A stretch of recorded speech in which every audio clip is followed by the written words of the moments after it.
Interestingly, one price indicator associated with innovation is beginning to hold up better than other prices, and that's Bitcoin.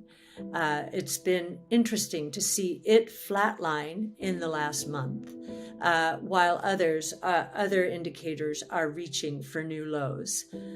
Now, this is not surprising in the late stages of a bear market. In our experience, innovation starts to outperform in the late stages of a bear market. Why does that happen? It happens because innovation is the new leadership. Innovation solves problems.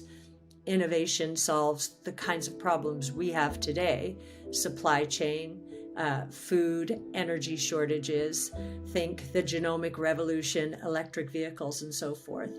And so we believe that innovation should outperform if we're toward the end of this bear market. If the Fed's close to pivoting, even in its rhetoric, I think we are.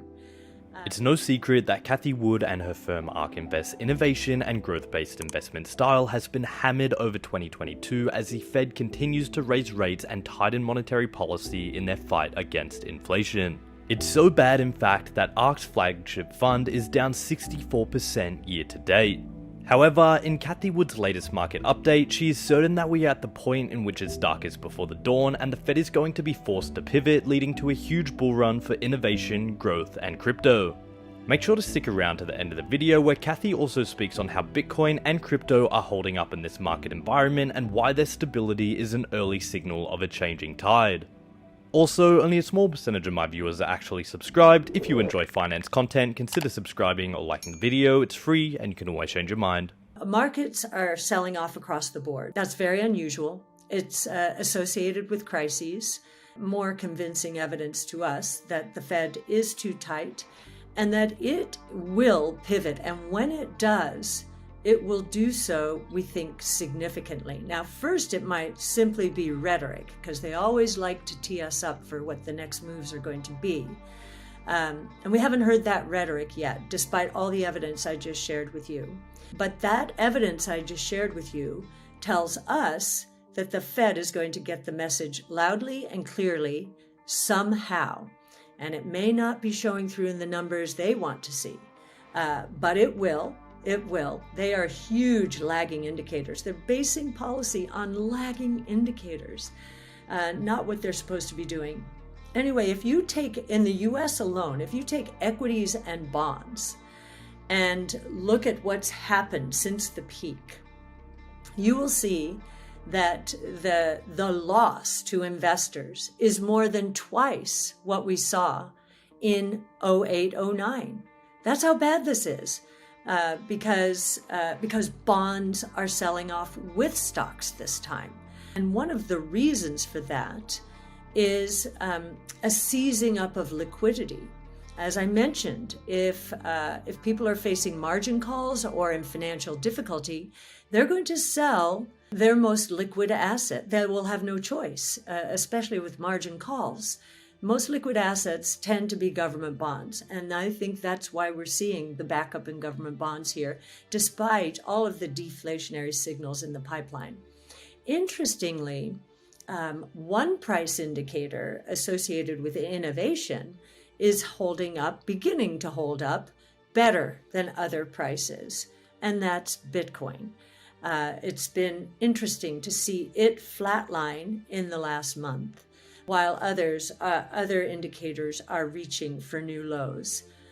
Now, this is not surprising in the late stages of a bear market.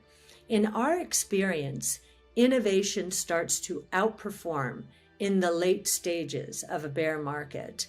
Why does that happen? It happens because innovation is the new leadership. Innovation solves problems. Innovation solves the kinds of problems we have today: supply chain, food, energy shortages, think the genomic revolution, electric vehicles, and so forth. And so we believe that innovation should outperform if we're toward the end of this bear market. If the Fed's close to pivoting, even in its rhetoric, I think we are. We are going to feature on a podcast or a webinar in the next few weeks Steve Vanelli, who is the CEO of Knowledge Leaders Capital. And Steve has done factor analysis, uses factor analysis. He's somewhat quantitative in his orientation and has defined innovation as a factor.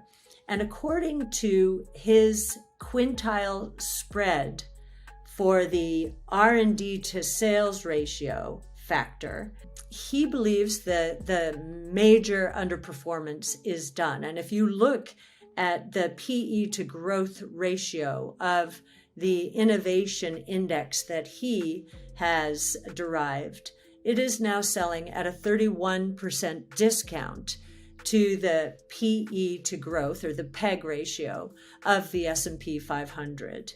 And he noted that this innovation kind of strategy bottomed in May, whereas the broader-based indices, which we would submit are being disrupted, they hit new lows just in the last 10 days.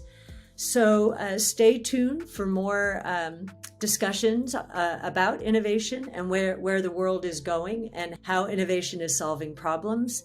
So with that, I guess I'd like to reassure you that it feels like we're moving towards a cathartic moment. And, I think that the 75 basis point increase, if that's what the Fed is going to do, is going to result in some financial signals that the Fed will have to pay attention to. Maybe it didn't have to pay attention to the guilt trip, but it should, because it is the reason it should have the guilt trip, that near Lehman event happened in the UK. And so it is darkest before the dawn. We think the pivot is close in nothing else but rhetoric in the short term. And we certainly hope that the Fed gets away from this need for unanimity and a united front, when really we have all of these Fed members and presidents for a reason to debate. And we feel that debate is being stifled. The debate should be driven by data, but it cannot be. If it were, they would not be unanimous in their thinking right now. So let's hope there are some dissenters, and let's hope there's some rhetoric change. There are all kinds of reasons out there, data-driven reasons. And so we hope the Fed is paying more attention to all of the data instead of just a selected few pieces of lagging indicators.